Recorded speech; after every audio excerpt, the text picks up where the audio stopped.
Đây cơ mà con này. Chị.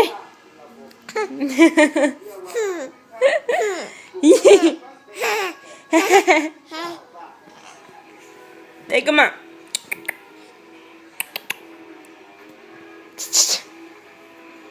Ông ấy xấu tính. Xấu tính. Xấu tính. Xấu tính à? Cái tay mồm à? Ui trời ơi, xấu tính này. Xấu tính này. Ui trời ơi. Ui trời ơi.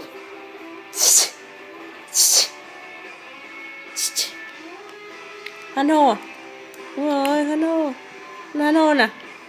Hano. Hano. Hano. Hano đi nè.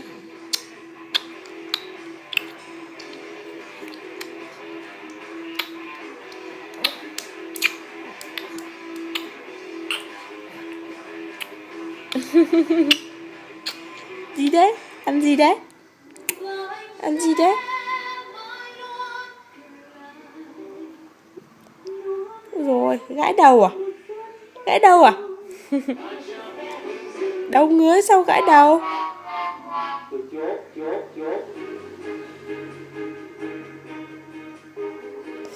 Sao phải gãi đầu? Sao phải gãi đầu?